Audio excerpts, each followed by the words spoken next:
넓은 광장에 화염이 10여 촉 높이나 치솟는 불을 담은 3발 달린 무쇠솥이 놓여 있었다. 그리고 강철 모루 위에 도룡도가 칼날을 하늘로 향한 채 세워져 있었다. 건장한 체격의 한 사나이가 육중한 철추를 번쩍 들더니 그대로 칼날을 내리쳤다. 그 순간 내려쳐진 철추는 반으로 갈라져 버렸다.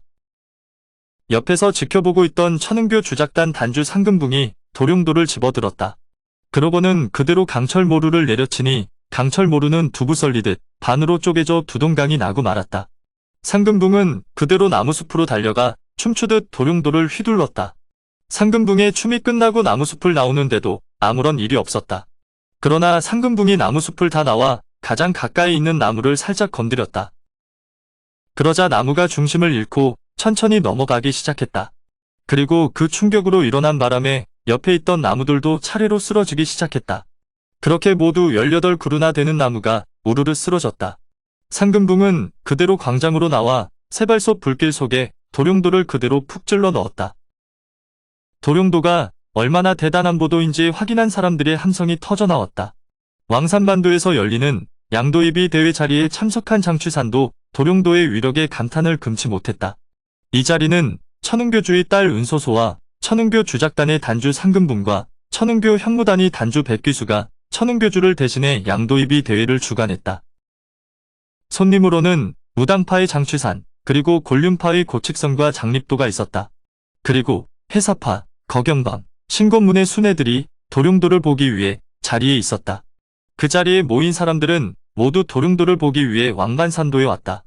사람들이 모두 도룡도의 위력에 감탄하고 있을 때 멀리서 나무 부서지는 소리가 들려왔다.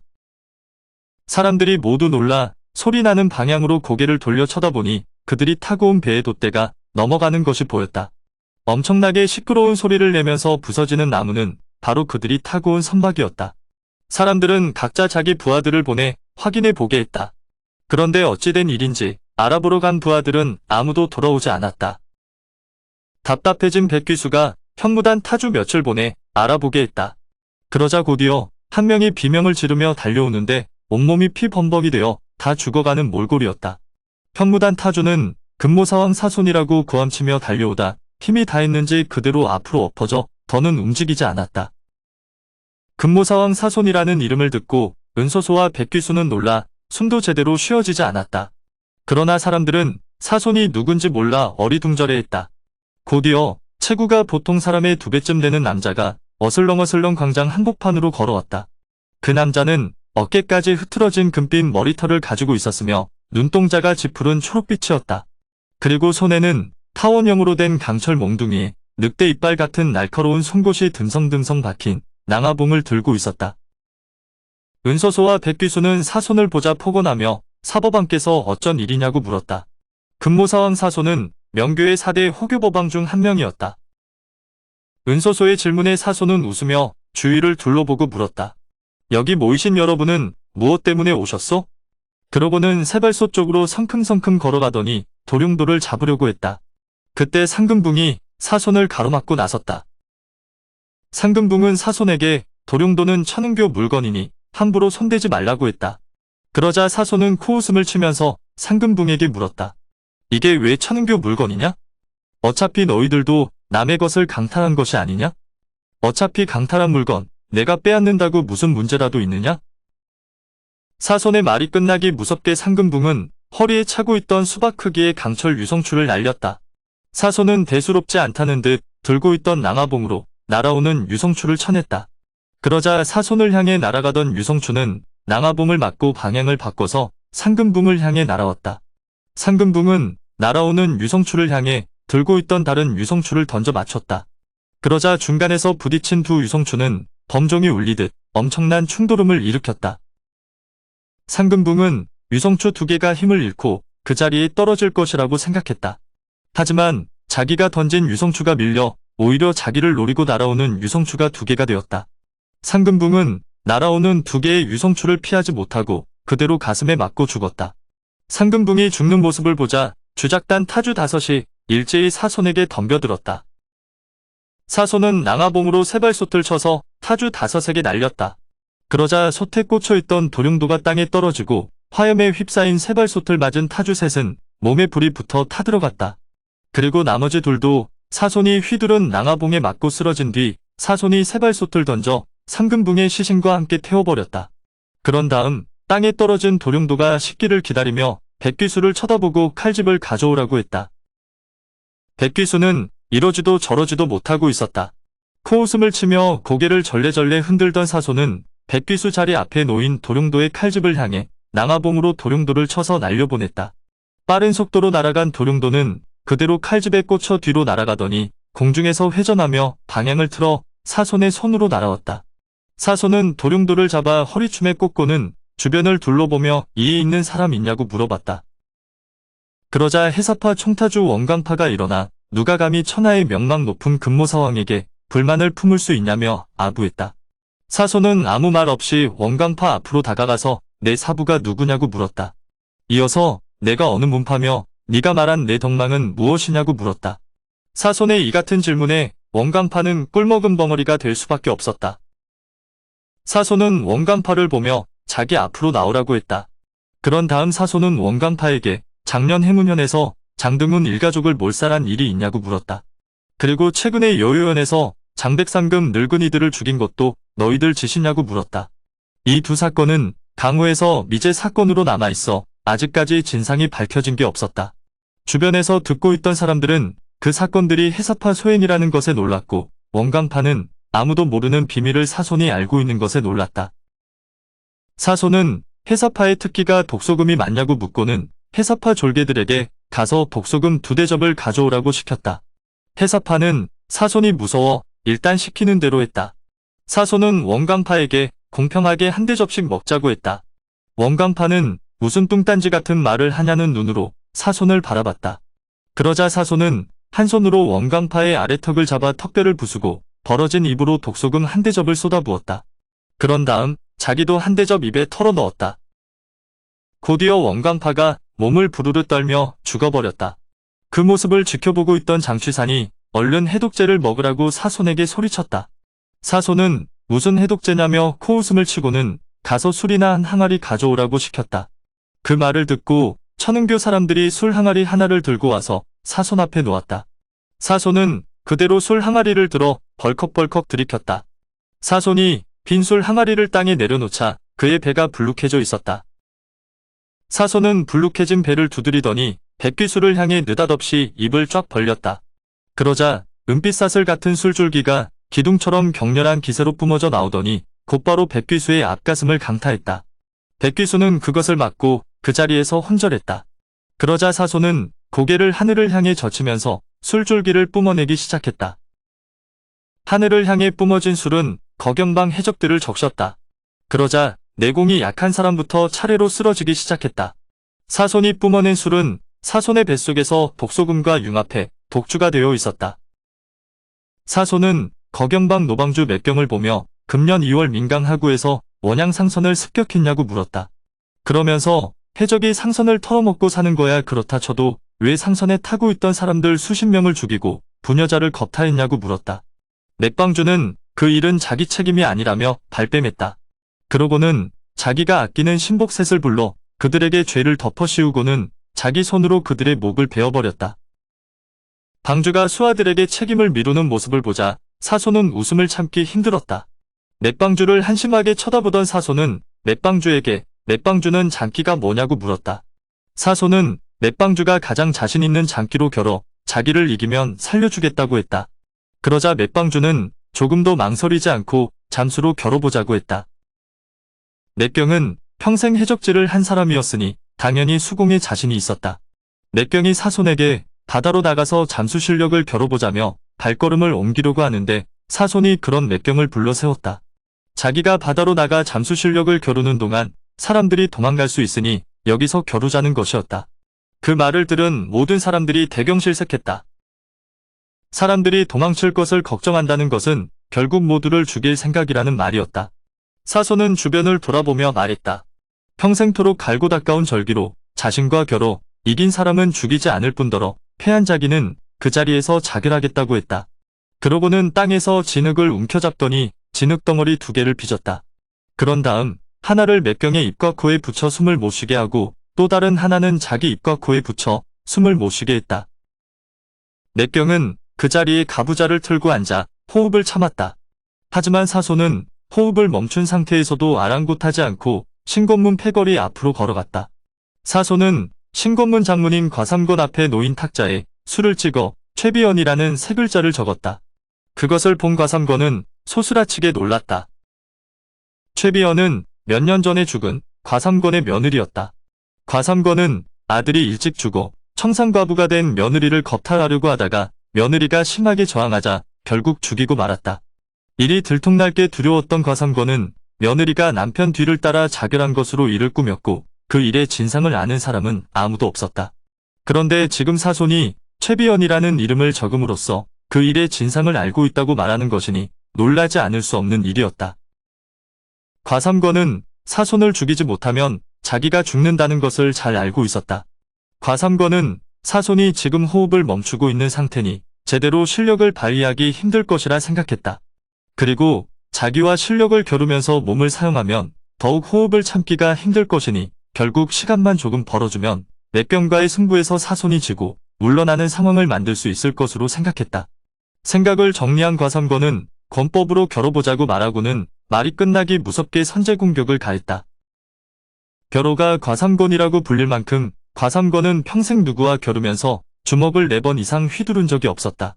그만큼 과삼권은 자기 주먹에 자신이 있었다. 그러나 상대는 금모사왕 사손이었다. 과삼권의 두 번째 주먹까지 아무런 피해 없이 막아낸 사손에게 과삼권은 평생에 다시 없을 마지막 세 번째 주먹에 온 힘을 실어 날렸다. 과삼권과 사손이 권법을 겨루고 있을 때 맥소방주는 눈치를 보다 죽어있는 거경방 여타주 머리채에서 은비녀를 뽑아 끄트머리를 분질러 속이 텅 빈 대롱을 만들었다. 그런 다음 사손의 눈치를 살피다가 그 대롱을 맥경의 입을 틀어막고 있는 진흙덩어리를 향해 날려보냈다. 날아간 대롱이 맥경에게 상처를 입힐지는 몰라도 진흙덩어리에 조그마한 구멍 하나만 뚫어 놓으면 사손과의 승부에서 맥경이 이기게 될 것이었다. 그러나 맥소방주의 기대는 처참하게 무너졌다. 과삼권과 겨루는 와중에도 사손은 곁눈질로 맥경을 살피고 있었다. 맥소방주가 대롱을 맥경에게 날리는 것을 보고 발끝으로 돌멩이를 날려 대롱을 쳐냈다. 돌멩이를 맞은 대롱은 튕겨져 그대로 맥소방주의 한쪽 눈에 틀어박히고 말았다. 그 순간 한쪽 눈을 감싸며 맥소방주의 비명이 터져나왔다. 순식간에 맥소방주를 애꾸눈으로 만든 사손은 연이어 발끝으로 돌멩이를 날려 맥경의 양어깨뼈를 으스러뜨렸다. 그러자 맥경은 입과 코를 덮고 있는 진흙덩어리를 떼어내지 못해 결국 숨을 거두고 말았다. 그러는 동안 과삼권의 마지막 일격이 사손의 아랫배에 적중했다. 과삼권은 됐다 싶어 기뻤다. 그런데 그 순간 자기 주먹에 전해지는 느낌이 자기가 알고 있던 것이 아니었다. 분명히 사람의 아랫배를 때렸는데 손에서 전해지는 충격은 거대한 암석을 때린 듯했다. 자기가 날린 힘이 거대한 반탄력에 튕겨져 되돌아오니 과삼권은 손목뼈부터 팔꿈치, 어깨뼈까지 으스러지고도 그 충격파는 멈추지 않고 과삼권의 갈비뼈까지 모조리 으스러뜨렸다. 결국 과삼권도 그 자리에서 쓰러져 죽고 말았다. 진흙덩어리를 떼어낸 사손의 눈길은 이제 곤륜파 고칙성과 장립도에게 이르렀다. 곤륜파의 젊은 두 검수가 겁에 질려 몸을 떨고 있을 때 장취산이 사손을 불렀다. 장취산은 악행을 저지르는 사람들은 모두 죽었으니 그만하라고 했다. 그러면서 장취산은 의와 협에 관해 사손과 문답을 주고받았다. 사손은 장취산의 기백이 마음에 들기는 했으나 세상 물정 모르는 장취산이 답답하기도 했다. 더는 장취산과의 대화에 흥미를 느끼지 못했던 사손이 장취산에게 물었다.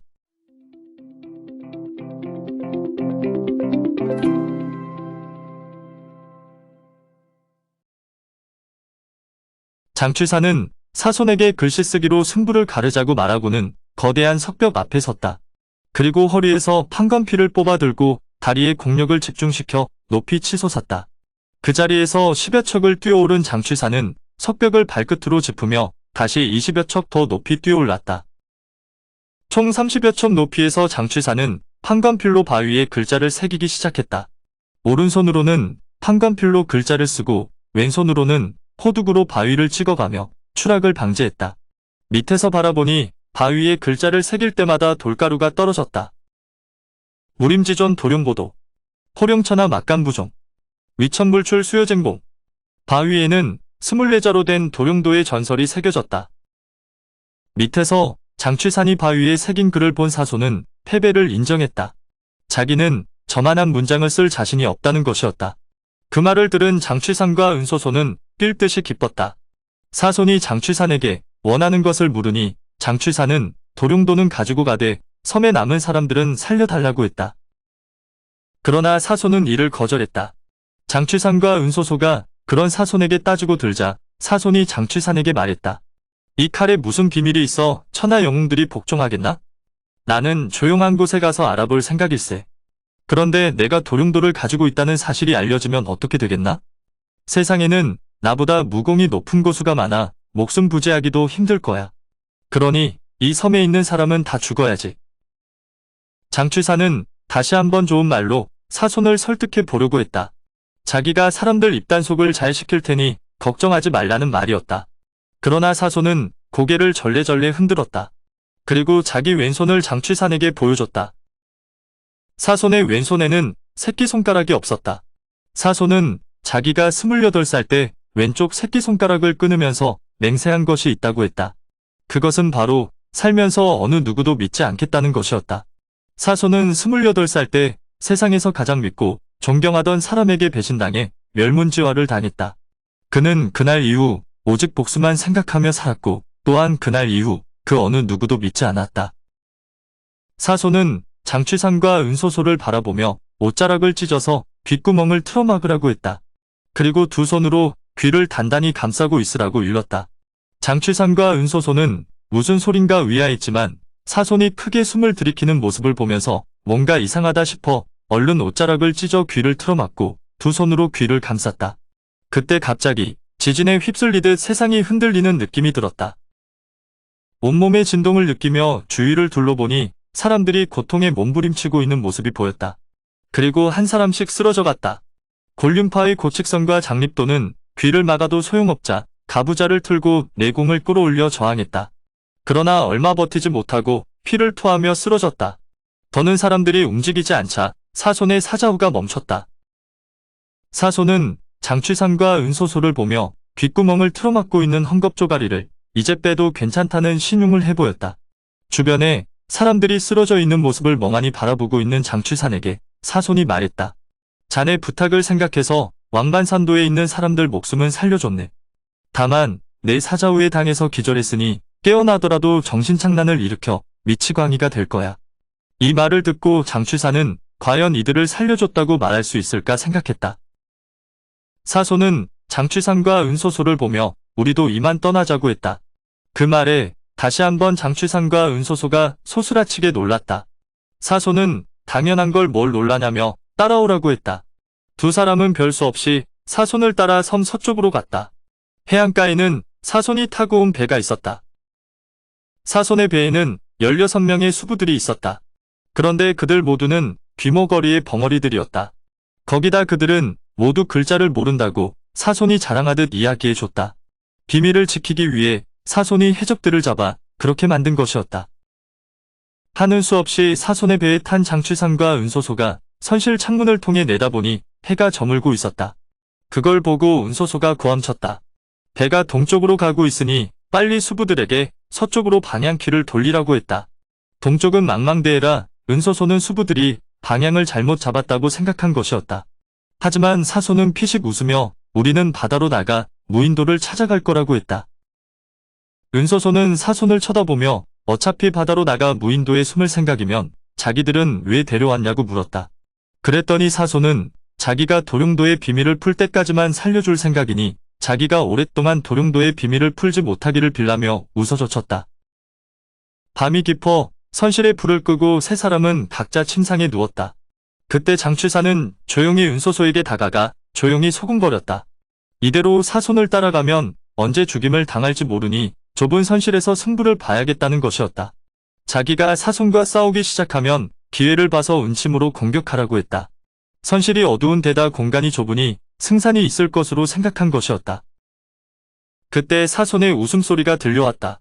사손이 잠든 줄 알고 장취산이 은소소에게 조용히 소곤거리는 소리를 사손이 들은 것이다. 결국 장취산의 계획은 물거품이 되고 말았다. 그때 갑자기 배가 휘청이더니 선실 안으로 바닷물이 쏟아져 들어왔다.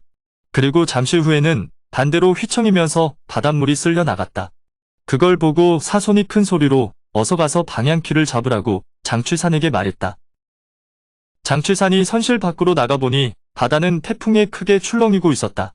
강한 비바람이 휘몰아치니 선실 밖에서 일하던 수부들은 모두 파도에 휩쓸려가고 없었다. 장취산은 내공이 높아 발에 천근추를 시전해서 비바람에 버텼다. 일반 사람이었으면 진작에 강풍에 휩쓸려 날아갔을 것이었다. 선실 밖으로 나온 사손이 바람을 막고 있는 돛대를 랑아봉으로 쳐서 부수기 시작했다.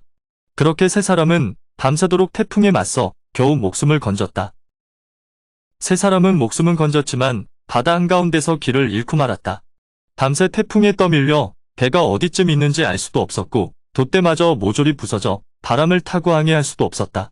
배는 그저 물길 따라 북쪽으로 흘러가고 있을 뿐이었다.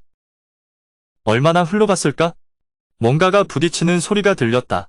세 사람이 나가보니 커다란 얼음 덩어리들이 와서 배에 부딪히고 있었다.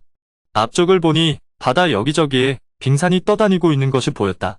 어쩐지 갈수록 추워진다 싶었는데 이들은 북극을 향해 표류하는 중이었다. 결국 타고 있던 배가 빙산과 충돌하면서 부서져 버렸다.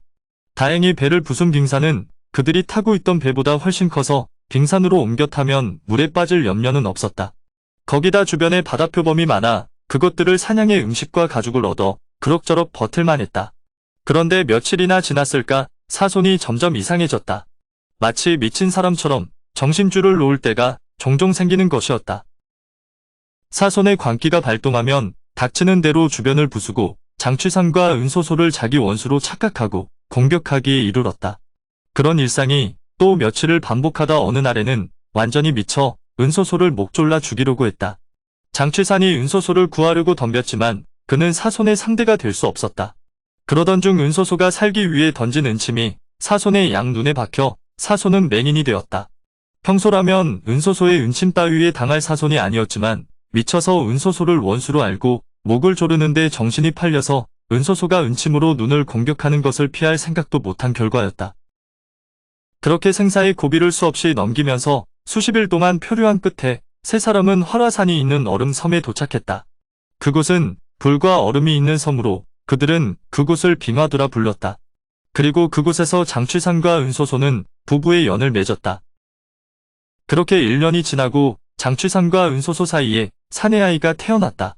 사손도 아이가 태어나자 매우 기뻐했다.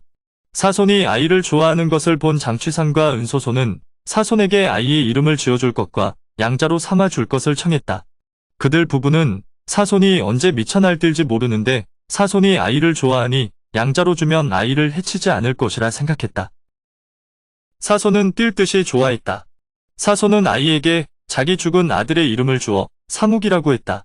은소소는 죽은 아이의 이름을 자기 아들에게 붙여주는 것이 불길하기는 했지만 사손이 좋아하니 아들의 미래를 생각하면 나쁘지 않다고 스스로 위안 삼았다. 사손은 그 길로 장취산과 은소소와 의형제를 맺고 가족이 되었다.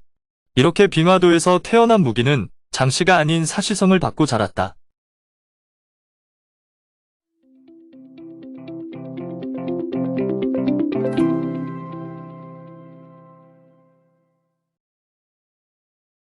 사무기는 무럭무럭 자랐다. 4살이 되면서 은소소에게 글씨를 배우기 시작했고 5살이 되고부터는 장취산에게 무술을 배우기 시작했다. 그리고 8살 때부터는 사손에게 무공을 전수받기 시작했다. 그렇게 시간은 흘러 사무기가 9살이 된 어느 날 밤이었다. 깊은 밤, 장취산은 잠이 오지 않아 홀로 산책을 하다 바위 위에서 가부좌를 틀고 앉아 무릎 위에 놓인 도룡돌을 바라보고 있는 사손을 발견했다. 사손이 장취산에게 9년을 살펴봐도 도룡도의 비밀을 풀 수가 없다고 푸념했다. 장취산은 사손에게 무공도 높은데 왜 그렇게 도룡도에 집착하냐고 물었다. 하늘을 올려다보며 깊게 한숨을 내쉰 사손은 들려줄 이야기가 있다며 무기도 데려오라고 했다. 장취산은 자고 있는 무기를 깨워 은소소와 함께 사손이 있는 바위 위로 올라왔다. 그동안 장취산 부부는 궁금한 것이 있어도 사손에게 과거를 묻지 못했다. 사손은 사무기를 바라보다 갑자기 칠상권을 보여주겠다고 했다. 사무기는 큰아버지가 무예를 보여준다는 말에 신나서 박수를 쳤다. 어느 순간부터 장취산이 사손에게 형님이라고 부르는 것을 보고 사무기는 사손을 큰아버지라고 불렀다. 사손은 큰 나무 앞에 가서 힘껏 주먹으로 나무를 쳤다. 그런데 그 나무는 아무런 미동도 하지 않았다. 사손의 내공을 생각했을 때 이상한 일이었다. 그때 사손이 도룡도로 그 나무를 베어버렸다. 베어진 나무를 본 장취산 일가족은 대경실색했다. 겉으로는 아무런 외상이 없던 나무 안이 7갈래의 각기 다른 힘에 의해 진탕이 되어 있었기 때문이었다. 칠산권의 엄청난 위력을 본 사무기는 자기한테도 가르쳐 달라고 졸랐다. 그러나 사손은 고개를 절레절레 내저으며 이 무공은 배워서는 안 된다고 했다. 왜냐면 칠산권은 자신을 먼저 다치게 하고 적을 다치게 하는 무공이었기 때문이다. 칠산권은 서로 다른 7가닥의 힘으로 상대의 오장육부를 파괴하는 무서운 무공이지만 칠산권을 익히기 위해 수련을 하다 보면 자기 내장을 먼저 다치게 된다. 사무기가 태어나고부터는 9년간 발작을 한 번도 하지 않았지만 사손의 광증이 생긴 이유도 칠산권을 수련하면서 신맥을 다쳤기 때문이었다. 사손은 공동파에서 칠산권보를 탈취했다. 하지만 공동파에는 칠산권의 고수가 여태껏 없었다. 왜 공동파는 절세무공 비급을 가지고 있으면서도 수련하지 않았을까를 한 번이라도 생각해봤다면 사손도 섣불리 칠산권을 수련하지 않았을 것이다. 사손은 신맥을 다치고 나서야 후회했지만 이미 엎질러진 물이었다. 그제야 장취산과 은소손은 왜 사손이 발작을 하는지 이해할 수 있었다. 그동안 장취산 부부는 아무리 병이 있다고 해도 내공이 깊은 사손이 왜 이성을 상실할 정도로 미쳐버리는지 그 이유를 알 수 없었다.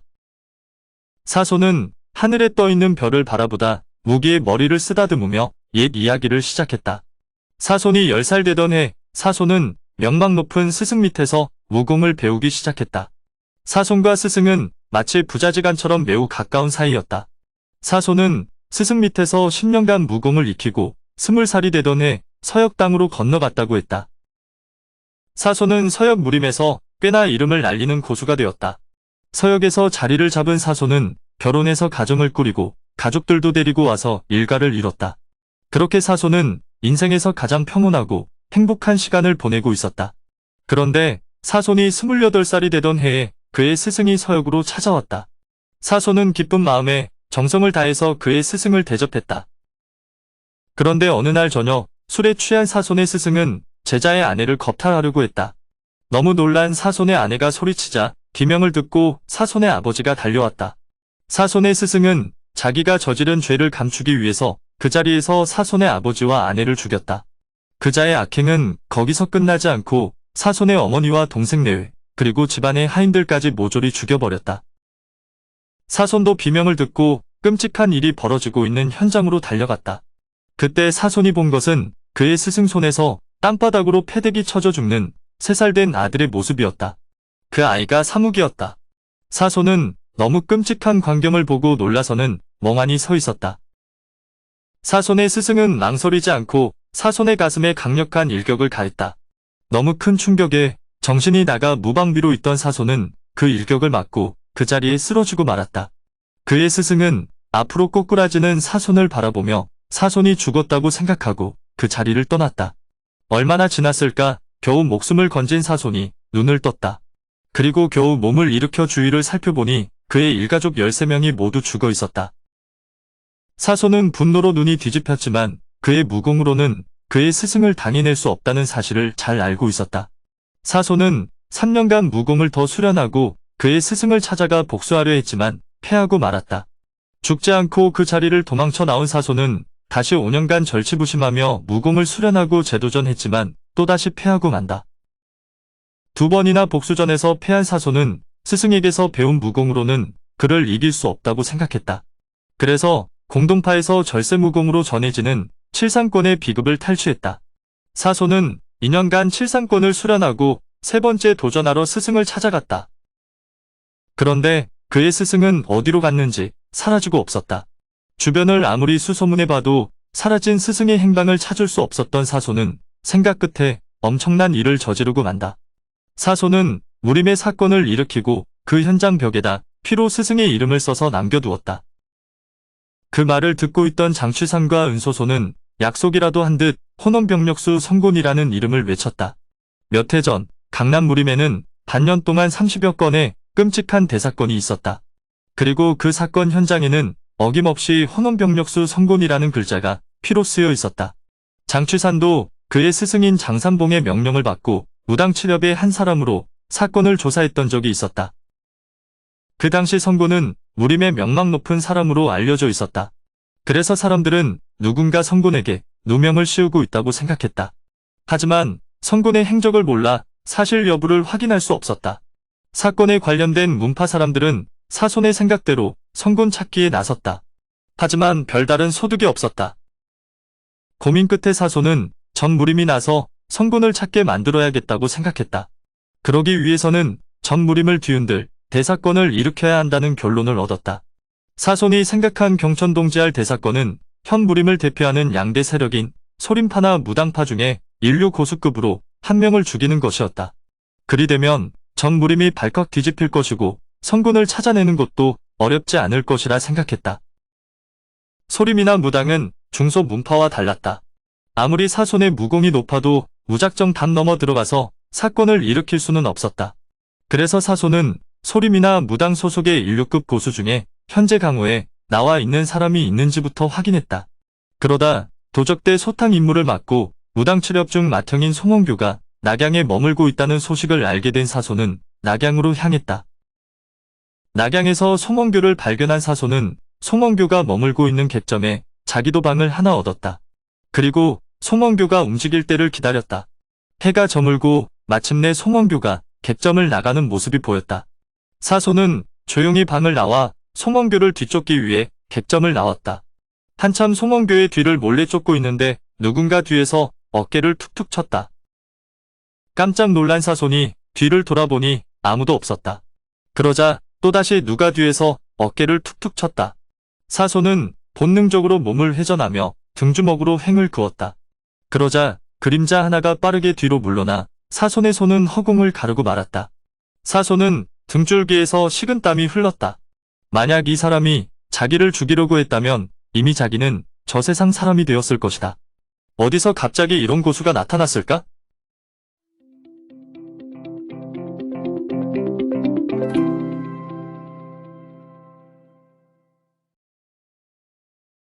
사손은 귀신에 홀린 것 같은 기분이었다. 귀신이면 썩 물러가고 사람이면 모습을 보이라고 고래고래 소리쳤다. 그때 어둠 속에서 황색 승복을 입은 노인이 걸어 나왔다. 그는 자기를 공견이라고 소개했다.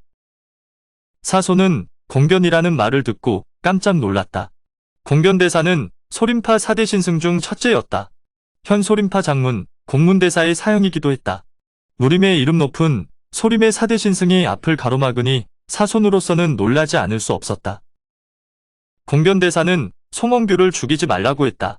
그 말을 듣고 사손은 또 한 번 놀랐다. 어떻게 공견대사가 자기가 송원규를 죽이려 한다는 사실을 알았을까? 그러나 정작 사손을 놀라게 하는 충격적인 말은 그 다음에 이어졌다. 성곤이 많이 뉘우치고 있으니 그만 용서해 주라고 한 것이었다. 그 말을 듣자 사손은 놀라기도 했지만 끓어오르는 분노를 참을 수 없었다. 사손이 지금 뭐라고 했냐며 다시 되물었다. 공견대사는 성곤이 사손에게 무슨 짓을 했는지 알고 있었다. 공견대사의 말에 따르면 성곤은 자기가 술에 취해 큰 잘못을 저지른 것 때문에 후회하고 있다고 했다. 그 때문에 사손이 2번이나 복수하러 찾아왔지만 죽이지 않고 살려서 돌려보낸 것이라고 했다. 사손이 어찌 그런 사실들을 알았냐고 물었다. 그랬더니 공견대사는 성곤에게 직접 들었다고 했다. 그러면서 성곤은 몇 년 동안 사손을 따라다니며 3번이나 위기에서 사손을 구해줬다고 했다. 성곤의 변장술이 워낙 뛰어난 것도 있었지만 사손이 복수에 눈이 멀어 주변을 세밀히 살피지 못했기 때문에 알아차리지 못한 것이었다. 가만히 생각해보니 위기에 처했을 때 상대가 이유 없이 물러나거나 갑자기 상황이 느슨해지는 경우가 있었던 것이 생각났다. 특히나 공동파의 칠산곤보를 빼앗으러 갔을 때 공동파 원로고수들과 겨룬 적이 있었다. 그때 공동으로 중 2사람이 누군가에게 중상을 입어 사손과의 싸움에 참전하지 못했다. 그 덕에 사손은 공동으로 중 3사람과 겨뤄 이기고 칠산곤보를 탈취할 수 있었던 것이다. 지금껏 누가 공동으로 중 2사람에게 치명상을 입혔는지 몰랐는데 오늘에서야 진실을 알게 되었다. 공변대사는 성곤이 많이 후회하며 뉘우치고 있으니 그만 복수를 내려놓고 용서해 주라고 했다. 사손은 무슨 소리냐며 크게 화를 냈다. 성곤이 후회한다고 해서 죽은 일가족 13명이 살아 돌아오는 것이 아닌데 어떻게 용서를 할 수 있나? 사손은 당장 성곤과 만나게 해달라고 했다. 그러면 지금 뒤쫓고 있는 송원규를 죽이지 않을 뿐더러 앞으로 무림의 그 누구도 죽이지 않고 성곤과 사손 두 사람이 문제를 매듭짓겠다고 했다. 그러자 공변대사는 조용히 연부를 한 다음 어차피 지금의 사손 실력으로는 성곤을 이기지 못한다고 했다. 성곤은 3년 전 이름 높은 스승의 문화로 들어가 무공을 수련해서 지금은 더욱 강해졌다고 했다. 공변대사는 못 믿겠으면 칠상권으로 시험해 보라고 했다. 사손은 난감했다. 소림 4대 신승으로 불리는 공변대사의 무공이 자기보다 높은 것은 조금 전에 확인했지 않은가. 싸워야 할지 말아야 할지 고민하는 사손에게 공변대사가 말했다. 내가 13번의 주먹을 받음으로써 13명의 목숨값을 치르겠다. 내가 13번의 주먹을 모두 받아내면 그만 복수를 접어라. 사손은 칠상권을 맨몸으로 13번이나 받아내는 것은 불가능하다고 생각했다. 사손은 자기가 내기에서 이기면 성곤을 만나게 해달라고 했다. 그 말에 공변대사는 사손이 자기를 이기면 성곤이 사손을 찾아올 것이라고 했다. 그렇게 두 사람의 대결이 시작됐다. 사손은 공변대사를 죽이고 싶지는 않았다. 그래서 첫 주먹은 3알의 공력을 실은 병력권으로 공변대사의 가슴을 쳤다. 그러자 공변대사의 몸이 휘청이더니 한 발 물러났다. 그것을 보고 사손은 이 대결에서 이겼다고 자신했다. 그런데 7알의 공력을 실은 세 번째 주먹까지 받고도 공변대사는 처음과 마찬가지로 그저 몸을 휘청이며 한 발 물러날 뿐이었다. 첫 주먹보다 2배는 더 큰 힘이 실린 주먹을 맞고도 겨우 한 발만 물러나는 것을 보고 사손은 이상함을 느꼈다. 어쩔 수 없이 사손은 네 번째 주먹부터 칠상권을 사용하기로 했다. 사손이 네 번째 주먹을 내지를 때 위기감을 느낀 공변대사가 한 걸음 앞으로 나오며 가슴으로 사손의 주먹을 받았다.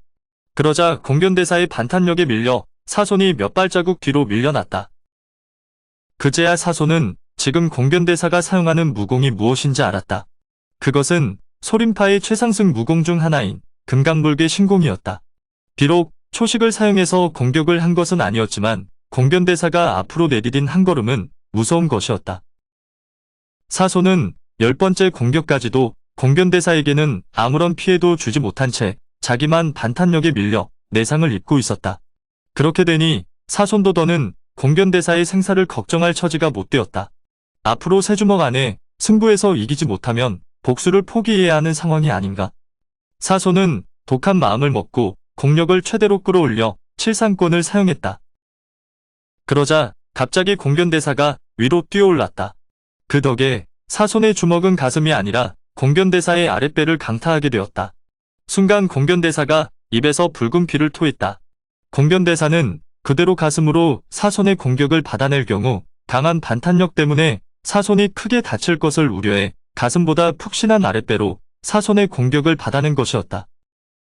놀란 사손이 공변대사에게 그만하라고 했다. 하지만 공변대사는 이제 2번 남았다며 끝까지 고집을 꺾지 않았다. 12번째 공격도 공변대사는 피를 토하며 아랫배로 받아냈다. 이제 남은 것은 단 한 주먹뿐이었다. 사손은 하늘을 올려다보며 이제 나는 복수를 포기해야 하냐며 크게 웃다가 손바닥에 공력을 끌어올려 자기 이마를 내려쳐 자결하려고 했다. 그 모습을 보고 놀란 공변대사가 멈추라고 소리치며 급히 달려왔다. 그 순간 남은 마지막 한 주먹이 공변대사의 명치에 꽂혔다. 승부는 그것으로 끝이었다. 이것은 금강불개 신공을 깨뜨리기 위한 사손의 계략이었다. 금강불개를 사용하려면 입을 다물고 진기를 운영해야 했다. 하지만 사손의 행동에 놀란 공변대사가 멈추라고 소리치며 입을 벌리는 바람에 금강불개를 사용하지 못하는 무방비 상태가 되어버린 것이었다. 물론 사손 역시 목숨을 건 도박을 했다. 만약 어설프게 신용만 했다면 공변대사가 뛰어오지는 않았을 것이다. 사손은 쓰러진 공변대사를 부둥켜 안고서 미안하다고 사죄했다. 그러자 공변대사는 웃으며 이제 곧 성곤이 찾아올 것이라고 했다. 그 말을 듣자 사손은 얼른 정신을 차리고 공변대사 옆에서 가부좌를 틀고 앉아 운기조식했다. 공변대사와 대결하면서 너무 많은 공력을 소모했기 때문에 성곤과 싸우기 위해서는 공력을 회복할 필요가 있었다. 그런데 시간이 꽤 지났는데도 성곤은 나타나지 않았다. 사손이 공견대사를 쳐다보며 왜 성곤이 안 오냐고 물었다. 공견대사는 떨리는 목소리로 성곤 이자가 나까지 속인 것이냐며 탄식했다. 그 말을 듣고 사손은 다시 한번 분노했다. 그러나 죽어가는 공견대사를 바라보니 죄 없는 노승을 죽인 것 같아 죄책감도 들었다. 사손은 공견대사에게 복수하지 말라는 말을 제외하고는 무엇이든 한 가지 소원을 들어주겠다고 했다. 공견대사는 웃으며 앞으로 사람을 죽일 때 내 생각을 조금만 해달라고 했다. 공견대사는 사손이 착한 사람이 될 수 없다는 사실을 잘 알았다. 사람을 죽이지 말라고 해봤자 어차피 듣지 않을 것을 알았기에 그런 말을 한 것이었다. 공견대사는 숨이 넘어가기 전 마지막으로 무공으로는 성곤을 이기지 못한다고 일러줬다. 그러면서 다만 도룡도를 찾아 감춰진 비밀을 공견대사는 비밀이라는 말을 남기고 죽어버렸다. 사손이 왕만산도에 도룡도를 탈취하기 위해 나타난 것도 이 때문이었다.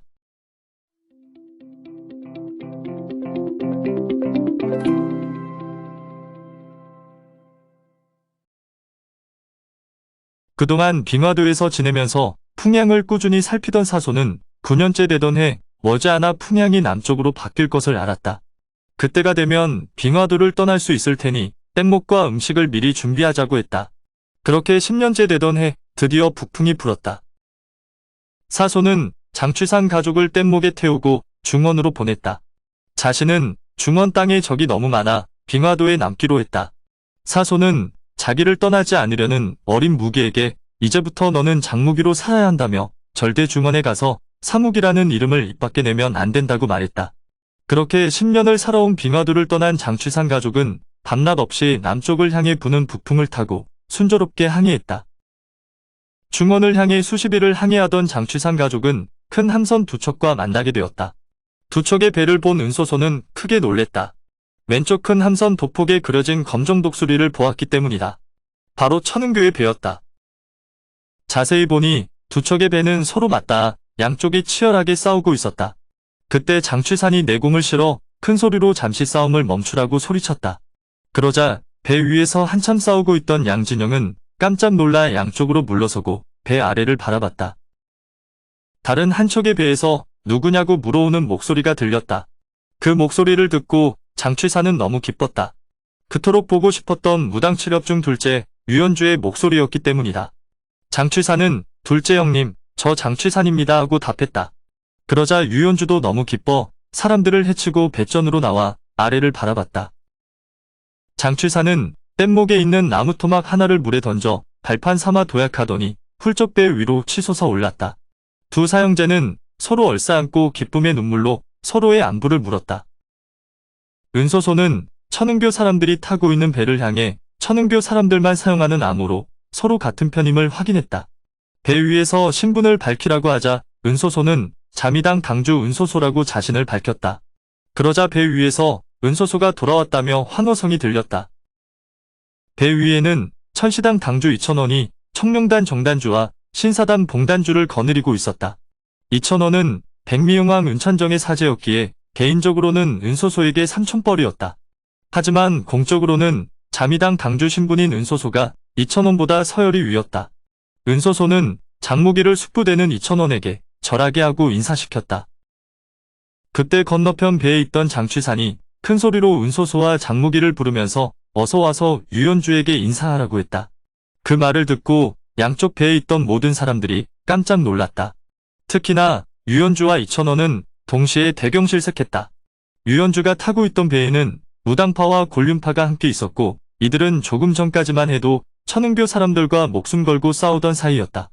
그런데 갑자기 무당파 장취산이 나타나서 천은교 백미응왕 은천정의 딸 은소소와 아들을 부르니 놀라지 않을 수 없는 일이었다.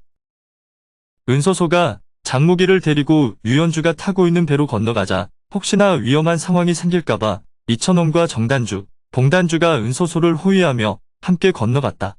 장취산이 유연주에게 은소소를 소개하고 장무기에게 큰아버지라고 인사시켰다.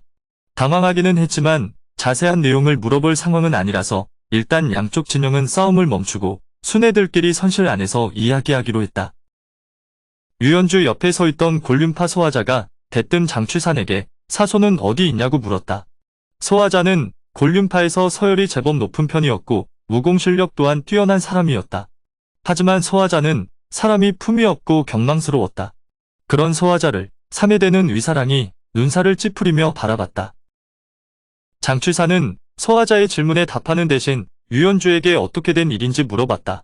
그 모습을 보자 무시당했다고 생각한 소화자가 크게 화를 내며 장취산을 나무랬다. 그러자 은소소 뒤에 서 있던 신사단 봉단주가 감히 천은교주 사위한테 함부로 대하지 말라고 소화자를 훈계했다. 소화자가 발끈하고 칼을 뽑으려 하자 눈치 빠르고 똑똑한 위사랑이 얼른 그런 소화자를 말렸다. 유연주는 일단 선실에 들어가서 이야기하자며 먼저 선실로 들어갔다. 그 뒤를 이어서 사람들도 선실로 들어가는데 봉단주는 갑자기 뭔가 자기 옆구리로 날아오는 소리를 들었다. 곤륜파 소화자가 암습을 한 것이었다. 봉단주는 발이 걸려 넘어지는 척하면서 큰 소리로 어이쿠하고 소리를 냈다.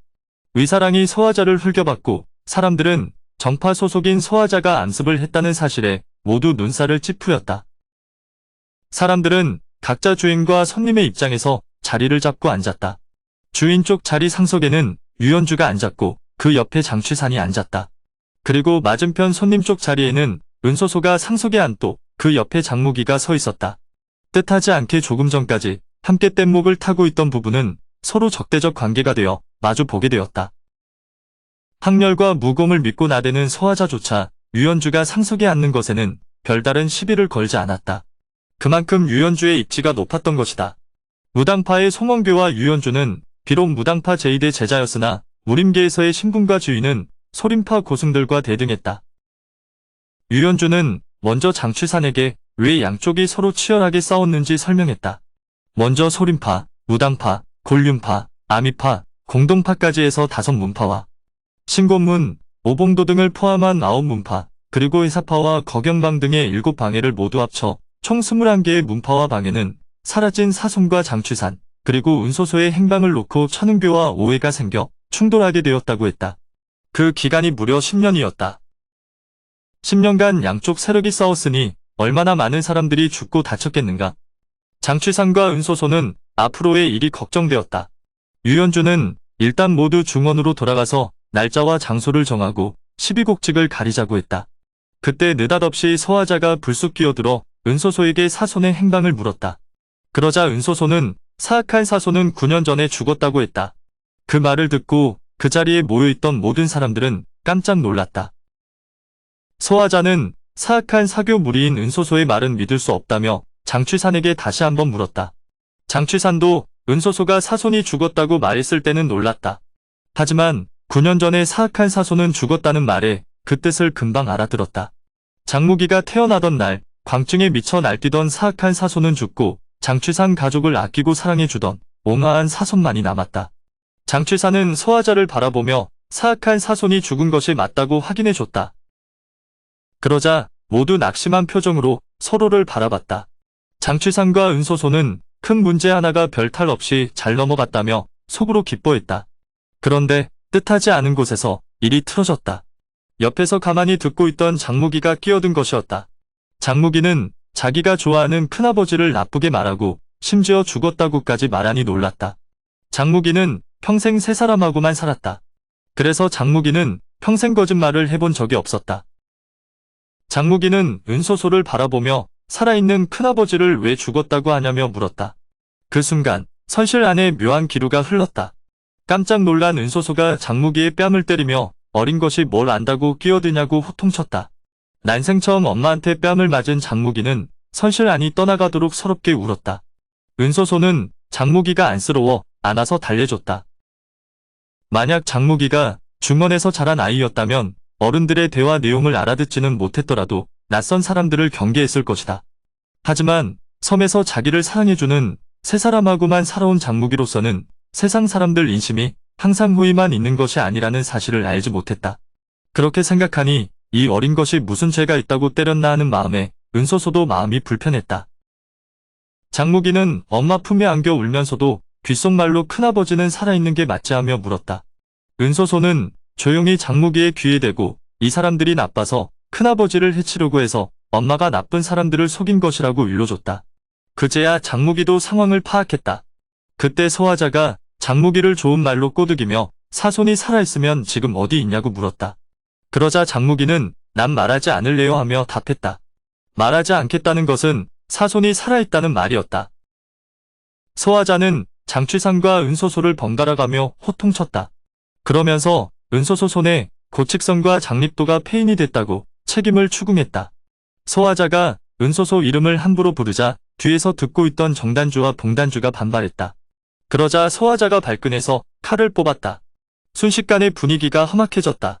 소화자가 당장 밖으로 나오라고 소리치는데 이 상황을 지켜보고 있던 이천호는 속으로 웃었다. 사실 천은교 단주들의 도발은 의도된 것이었다. 지금 무당파는 장취산과 은소소의 결혼으로 사돈 집안이 된 것이나 마찬가지였다. 만약 곤륜파와 천은교 사이에 싸움이 벌어진다면 끼어들기 껄끄러울 것이 분명했다. 그리 되어 무당파가 중립만 취해도 곤륜파 하나쯤은 충분히 이길 수 있다는 계산이 깔린 행동이었다. 이 모습을 보며 위사랑의 이맛살이 찌푸려졌다. 위사랑은 천은교 사람들의 의도된 도발을 알아차리고 있었다.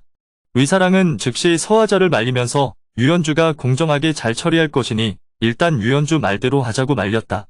그런데 이 눈치 없는 사형은 대뜸 무당파가 사교랑 붙어먹었는데 무슨 공정이냐며 무당파를 모욕했다. 그 말을 듣고 위사랑은 화들짝 놀랐다. 유연주가 수양이 깊어 모욕을 당하고도 참고는 있지만 서화자가 스승과 문파까지 거론하자 그도 순간 발끈해서 기세를 뿜었다. 서화자는 순간 유연주의 기세 실린 눈빛을 보자 그만 기가 죽고 말았다.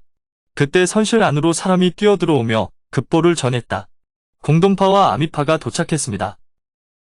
그 말을 듣고 천은교 사람들은 긴장했고 서화자와 위사랑은 반색했다. 선실 안으로 들어온 사람들은 공동으로 중 셋째 당물량과 아미파 4대 제자 중 셋째 정호사태였다. 공동파라는 소리를 듣고 장취사는 뜨끔했다. 사손이 공동파에서 칠삼곤보를 훔친 데다 공동으로와 싸우기까지 했기 때문이었다. 소화자는 응원군이 왔다고 다시 경망스럽게 말했다. 무당파가 천은교와 손을 잡았습니다. 그 말을 들은 아미파 정호사태는 소화자의 덜 떨어진 성품을 익히 알고 있어서 크게 반응하지 않았다.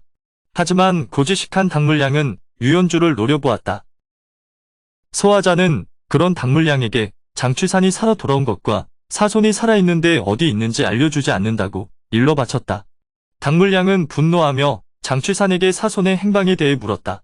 장취산은 지금 말하기 곤란하니 무당산으로 가서 사부님께 말씀드리고 처분을 기다릴 것이니 양해해 달라고 부탁했다. 당물량은 사손이 조카를 죽인 불구대천의 원수라고 다그치며 장취산을 몰아붙였다. 그러나 끝내 장취산은 대답하기 곤란하다고 답을 하지 않았다. 지켜보던 유연주는 석 달 후에 무당파에서 주연을 베풀어 여러 문파 어르신네를 모시고 모든 것을 말하겠으니 일단 여기서 헤어지자고 했다. 정어사태는 그게 좋겠다며 즉시 찬성했다. 당물량도 불만은 있었지만 유연주가 그렇게 나오니 어쩔 수 없이 찬성했다. 그리 되자 유연주는 그만 일어나고 석 달 후에 보자며 자리를 파했다. 입장이 곤란해진 곤륜파는 처음에 함께 타고 온 무당파 배에서 내려 공동파의 배를 타고 떠나갔다.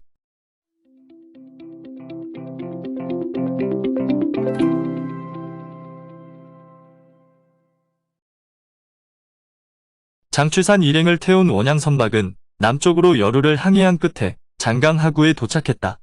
일행은 거기서 강선으로 갈아타고 장강을 거슬러 올라갔다. 마흔이 넘도록 장가를 가지 않은 유연주는 그새 장무기에게 정이 들어 무척이나 귀여워했다.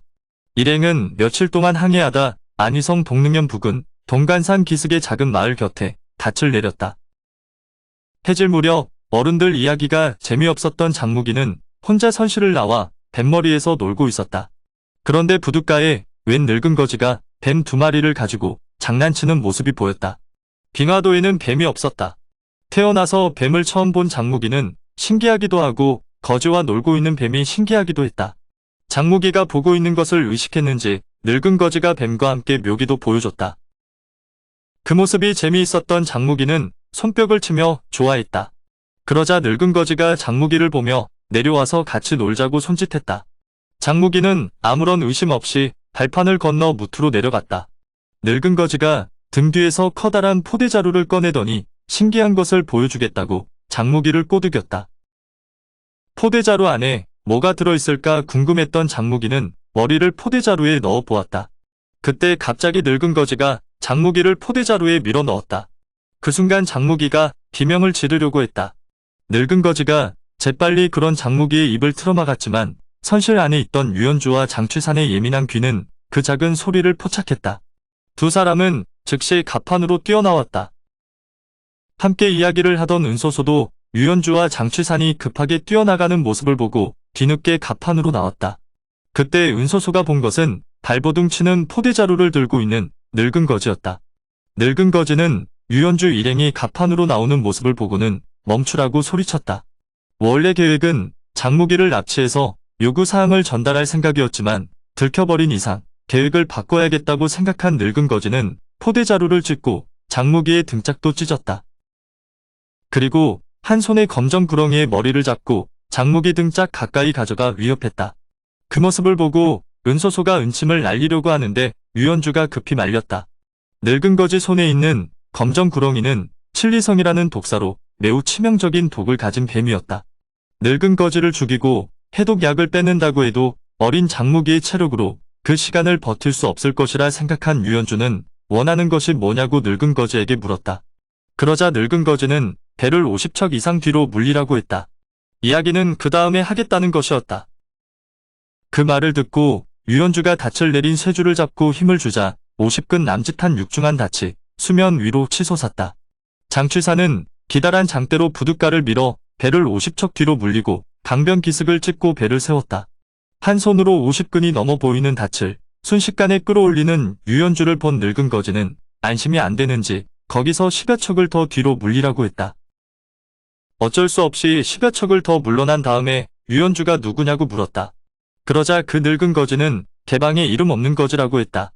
유연주는 개방 방주 사화룡 같은 일세의 영웅 밑에서 어떻게 저런 비열한 자가 있을 수 있을까 의아했다. 그때 은소소가 코웃음을 치며 언제부터 무산방 소속 한호삼이 개방 소속이 되었냐며 핀잔을 줬다. 그 말을 듣고 한호삼은 깜짝 놀랐다. 은소소는 한호삼을 향해 감히 무산방 따위가 천은교와 무당파를 상대로 이따위 짓을 하고도 살아남기를 바라냐고 일갈했다. 사실 한호삼이 자신을 개방 소속의 거지라고 속인 것도 은소소의 말처럼 무산방은 결코 천은교나 무당파의 상대가 되지 않았기 때문이었다. 그러나 무산방 방주 매석견의 외아들이 사손한테 죽었다. 아무리 작은 방이라도 방주의 아들을 죽인 원수를 갚지 않을 수는 없었다.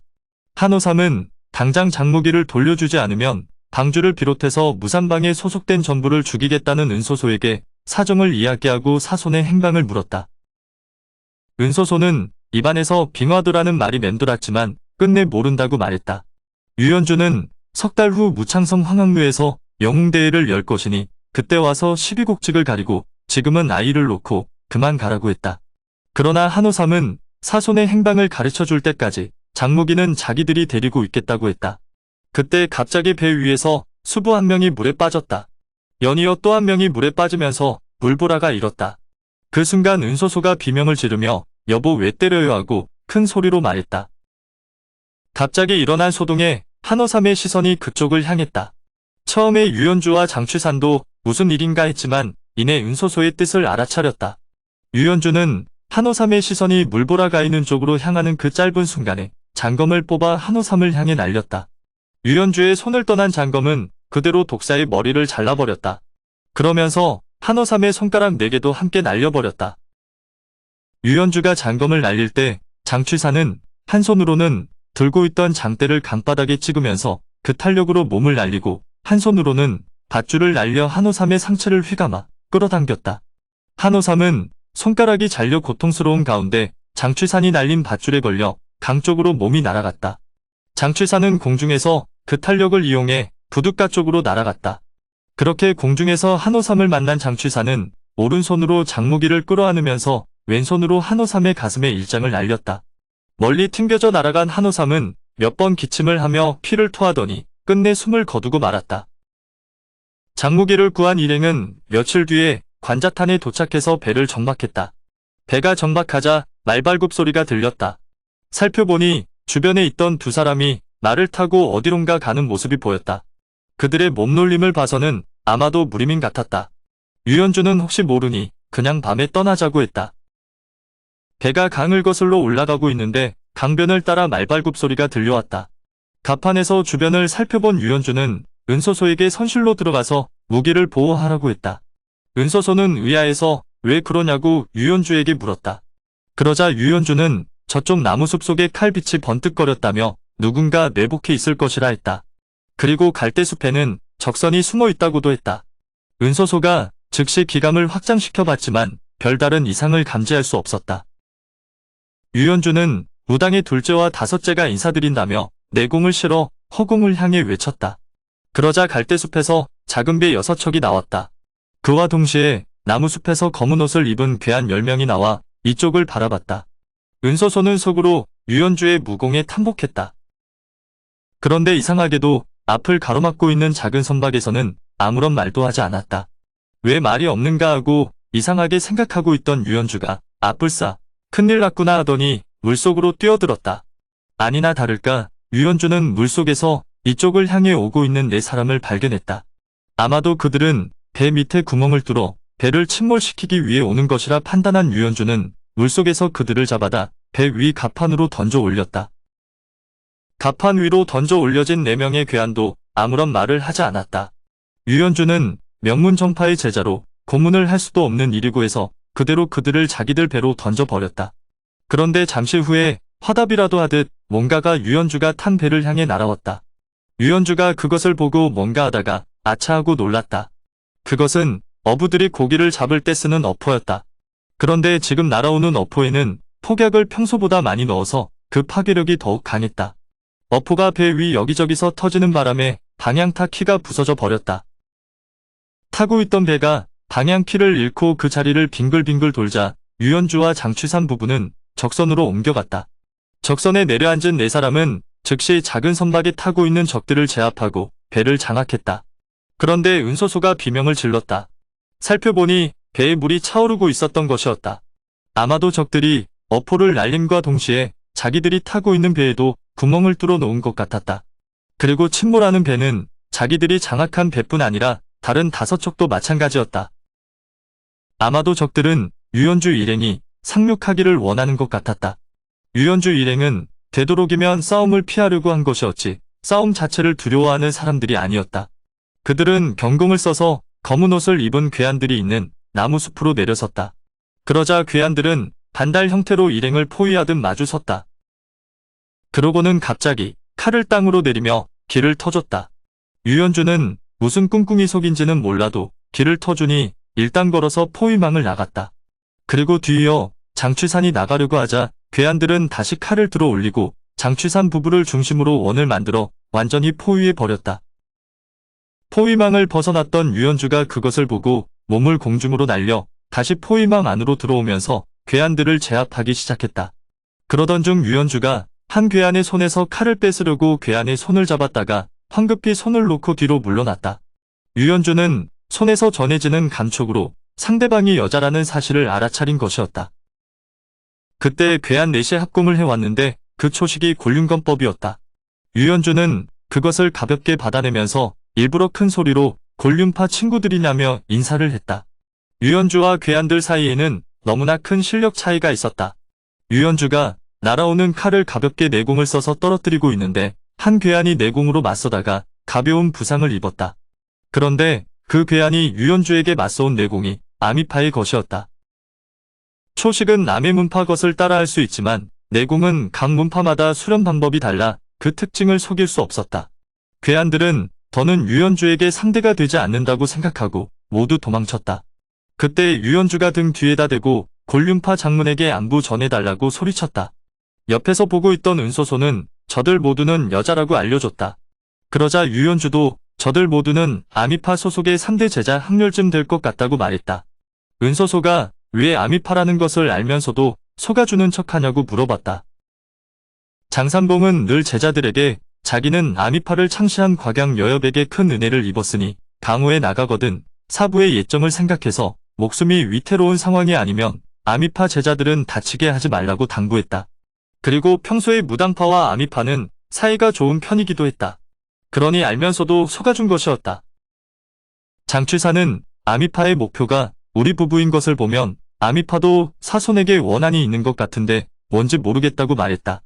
그러자 유연주가 한숨을 내쉬며 이야기했다. 사손이 일으킨 대사건 중에 멸절 사태의 친오빠가 있었다는 것이었다. 사손도 아미파 장문인의 친오빠라는 것을 알았다면 죽이지 않았을 것이다.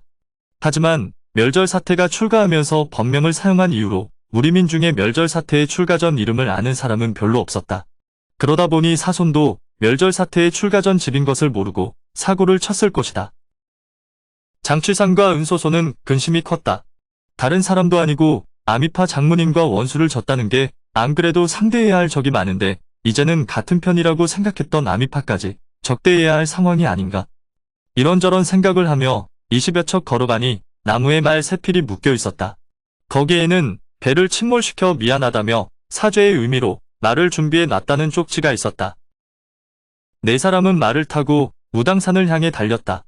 며칠이 지나 일행이 알육진에 도착했을 때 앞에서 사람들이 황급한 표정으로 뛰어왔다. 그러면서 어서 도망치라고 소리쳤다. 유연주가 도망가는 사람을 붙잡고 무슨 일이냐고 물었다. 그랬더니 마을에 몽골군이 나타나서 사람들을 잔인하게 죽이고 있다고 했다. 유연주가 몇 명이나 되냐고 물었더니 10명 정도라고 도망치던 사람이 일러줬다. 무당치렵은 평소에도 원나라 군사들을 매우 싫어했다. 스승인 장산봉은 평소 싸움을 싫어해서 웬만하면 대화로 해결하라고 제자들에게 가르쳤지만 원나라 군사들에 대해서만큼은 예외였다. 그래서 그의 제자들도 길을 가다 원나라 군사들이 지나간다는 소식을 들으면 숫자가 많으면 할 수 없이 피해갔지만 소규모 부대면 반드시 뒤쫓아 몰살시키곤 했다. 유연주와 장취사는 그대로 마을을 달려나가 마을 주민들을 학살하고 있는 원나라 군사들을 처리했다. 은소소도 도망치는 원나라 군사들을 쫓아 죽였다.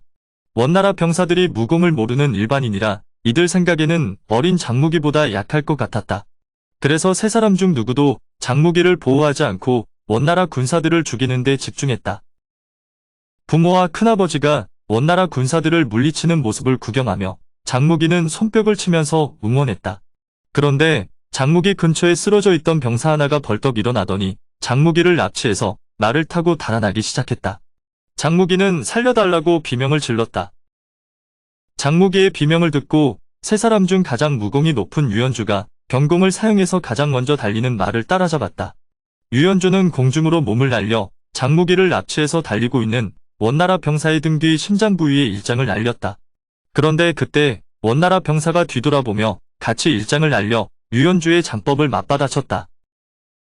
순간 강력한 충격이 유연주를 덮쳐왔다. 그리고 그 어마어마한 힘 속에 극한의 내력이 실려왔다. 2사람의 충돌로 유연주는 몇 발자국이나 뒤로 밀려나고서야 겨우 몸을 지탱하고 섰다. 그리고 그 원나라 병사는 충격파로 말이 꼬꾸라지자 경공을 사용해 장무기를 안고 내달렸다. 은소소와 장취산이 그 뒤를 쫓았지만 그 원나라 병사의 경공이 워낙 빨라 순식간에 놓치고 말았다. 유연주는 내공으로 충격을 다스렸지만 뼛속까지 스며든 추위를 몰아내지 못했다.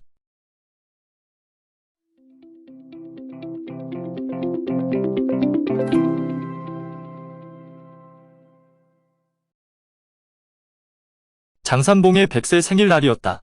장산봉은 원래 사람이 거칠애를 싫어했다. 그래서 지금껏 거창하게 생일잔치를 하지는 않았다.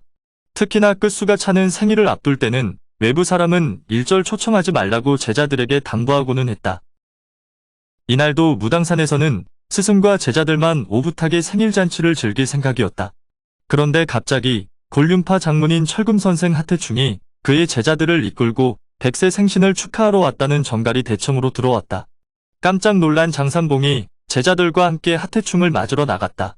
하태충이 데려온 제자들 중에는 서화자와 위사랑도 있었다. 그 뒤를 이어 공동파의 원로고수인 공동오로가 도착했다는 정갈이 왔다. 문제는 그 뒤로도 신곤문, 해사파, 거경방, 무산방을 비롯한 숱한 하류급 방외의 순애들이 생신 축하를 명분으로 무당산에 도착한 것이었다. 소멍교를 비롯한 무당파 사람들은 난처했다. 손님을 초청해 생신잔치를 할 계획이 없었던지라 손님 대접할 준비가 전혀 안 되어 있었기 때문이었다. 심지어 자소궁 대청 안에는 손님들이 앉을 의자마저 동이 났다. 소멍교가 급한 대로 사람들을 시켜 둥근 바위 덩어리를 가져오게 해서 의자는 강문파 장문인과 방해의 방주들에게 주고 제자들은 둥근 바위에 앉대했다.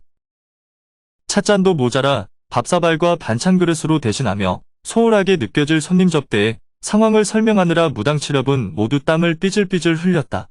그러면서도 장송계는 장취산에게 뭔가 이상하지 않냐고 물었다. 그러자 장취산도 이들이 모두 계획적으로 모인 것 같다고 했다. 아마도 모두 사손의 행방을 묻기 위해 왔을 것이라 생각했다. 일부러 처음 만난 사이처럼 보이려고 하는 모습이 더욱 어색함을 연출했고 각 방회의 순애들은 비무장이었지만 그 제자들은 허리춤에 병기를 숨기고 있는 것이 확실했다. 이런 낌새는 다른 형제들도 모두 같이 느끼고 있었다.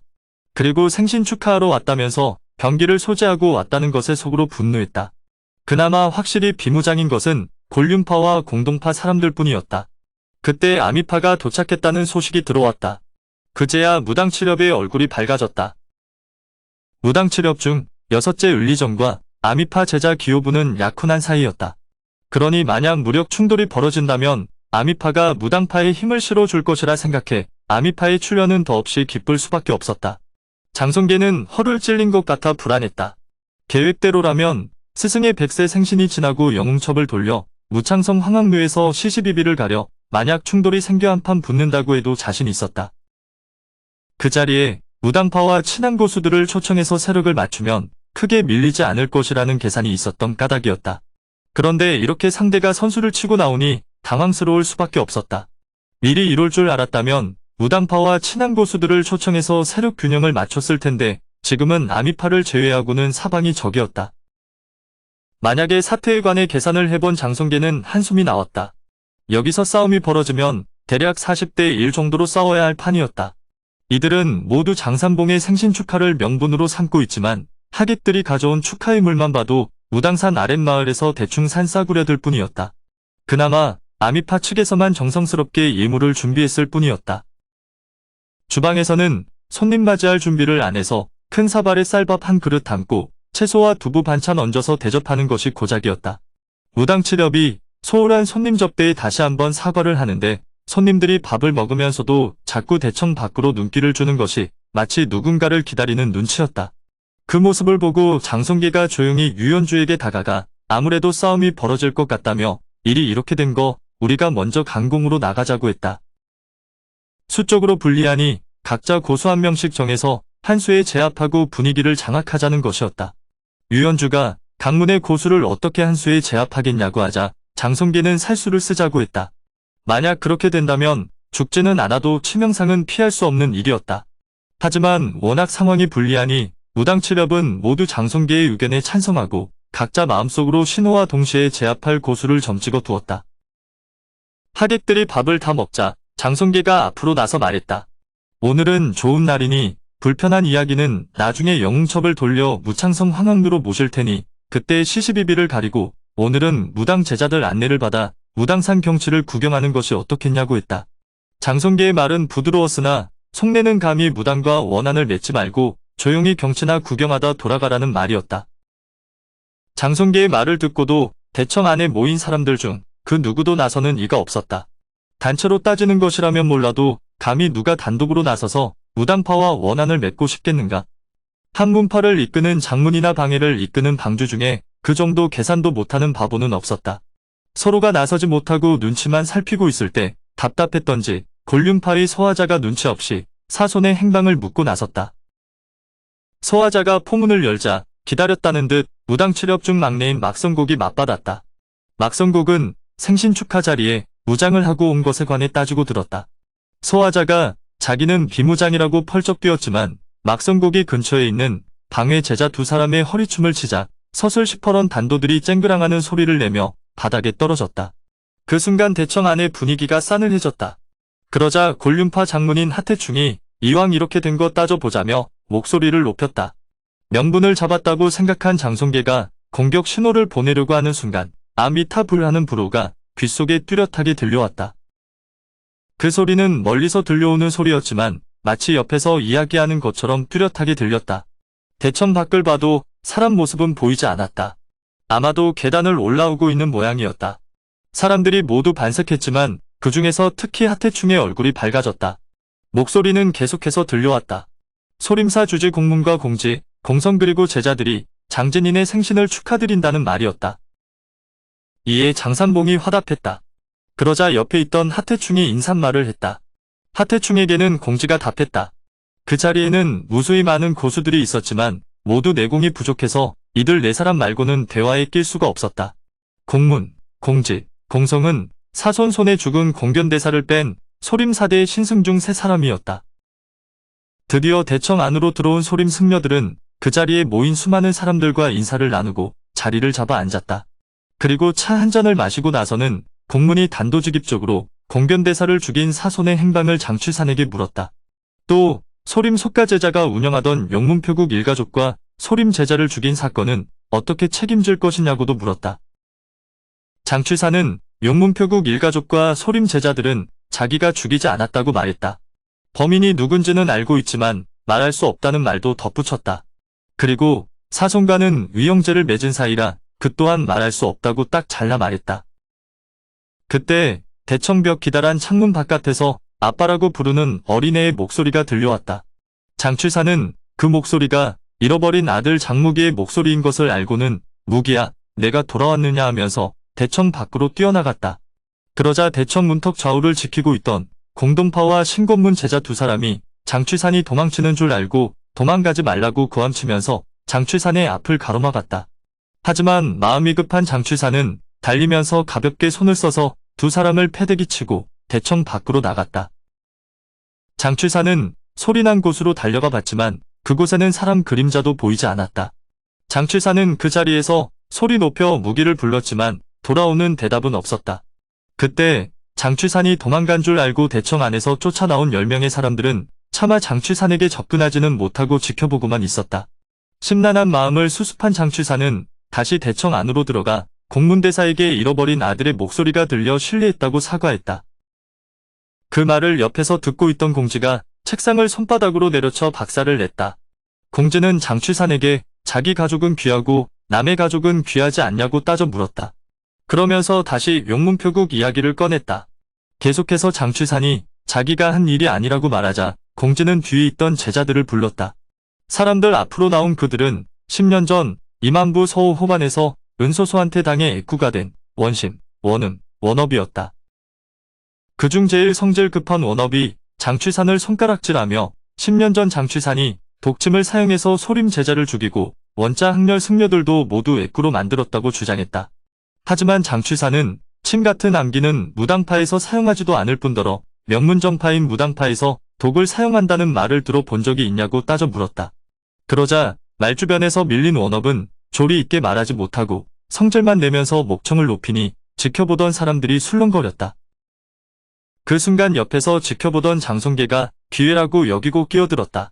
소림에서는 정확한 물증도 없이 자꾸 장취산을 몰아가는데 무당에는 소림 제자가 유대함을 습격했다는 명확한 물증이 있다며 품속에서 금원보를 꺼내 사람들에게 보여줬다. 세상에 금원보의 5손가락 자국을 선명하게 남길 무공이 소림의 금강지련 말고 또 있느냐고 따져 물었다. 그러자 분위기는 금방 무당 쪽으로 기우는 듯했다. 공문도 당황하기는 마찬가지였다. 장송계 손에 있는 금원보는 뭐라고 말하든 금강지련 말고 다른 설명이 안 되는 확실한 물증이었기 때문이다. 공지는 일단 용문표국 일은 더 조사한 다음에 따지는 것으로 하고 사손의 행방은 꼭 알아야겠다고 했다. 사손의 말이 나오자 다시 대청 안의 분위기가 변했다. 장송계가 소림무님이 천하의 이름 높은 문파인데 도룡도가 꼭 필요하냐고 비꼬았다. 그러자 공지가 화를 내면서 장산봉에게 말했다. 말로 따져 해결될 문제가 아닌 것 같으니 무공으로 단판 짓자고 했다. 그러면서 공지는 장산봉이 자기들보다 연배가 2단계는 높으니 1대1로 싸우는 것은 격에 맞지 않는다고 겸손을 떨었다. 그러니 공문, 공지, 공성 세 사람이 장산봉과 겨뤄 승부를 보자고 제안했다. 한마디로 3대1 싸움을 제안한 것이었다. 그러자 유연주가 학렬도 2단계나 높은 스승이 상대하는 것은 말이 안 된다며 무당치렵이 소림사 12고승의 가르침을 받겠다고 제안했다. 소림에서는 공문, 공지, 공성대사가 저마다 제자 3명씩 데려왔기에 그 수가 총 12이었다. 그에 반해 무당치렵은 셋째 유대함이 폐인이 된 까닭에 실질적으로는 6분이었다. 결과적으로 2대1의 싸움이나 마찬가지였다. 유연주가 이런 제안을 한 것은 간단했다. 원래 송원교와 유연주는 소림 신승 한 명을 각자 맡을 수 있는 수준이었다. 그러나 지금 유연주는 부상에서 회복 중이라 신승 한 명을 제대로 상대할까 의문인 상황이었다. 문제는 남은 신승 한 사람이었다. 하지만 나머지 9은 무당 치렵에게 전혀 위협이 되지 않았다. 그러니 싸움이 시작되고 조금만 버텨주면 결국 이쪽에서 2대1의 싸움으로 끌고 갈 수 있다는 판단이었다. 하지만 눈치 빠른 공지가 그것을 모를 리 없었다. 공지는 그것은 불공평하다며 차라리 1대1로 3판 싸워 2판 이기는 쪽이 승자가 되는 것으로 하자고 했다. 거기에 장성계는 무당 치렵은 모두 싸우고 싶어하니 1대1로 6판 싸워 4판 이기는 쪽이 승자가 되기로 하자고 했다. 그러자 그러면 안 된다고 공지가 다시 또 반대했다. 가만히 있던 송원교가 공문에게 그냥 6대6으로 싸워 단판 승부를 보는 게 어떻겠냐고 제안했다. 생각 끝에 공문도 6대6으로 단판의 끝을 보자고 합의했다. 송원교는 속으로 웃었다. 무당파에는 장산봉이 심혈을 기울여 만든 진무칠절진이라는 진법이 있었다. 7명이서 합공하는 진법이었는데 한 명이 빠져 6이라고 해도 합격진을 사용하면 그 위력이 엄청났다. 아무리 소림 고승들이라도 개별적으로 합격진에 부딪히는 것은 승산 없는 짓이었다. 병으로 누워있는 유대함과 은소소를 수발드는 청풍과 명월이라는 두 동자가 이 재미있는 구경거리를 자기들만 볼 수 없다고 생각했다. 그들은 은소소 방으로 달려가서 상황을 설명하고 구경하자고 했다. 은소소도 소식을 듣고 두 동자를 따라 대청으로 나왔다. 은소소가 나와서 보니 남편 장취사는 심적으로 괴로워하고 있는 것이 보였고 둘째 유연주는 부상 때문에 이마에 땀이 맺혀 있는 것이 보였다. 은소소는 자기 때문에 무당파가 곤란을 겪는 것이 마음 아팠다.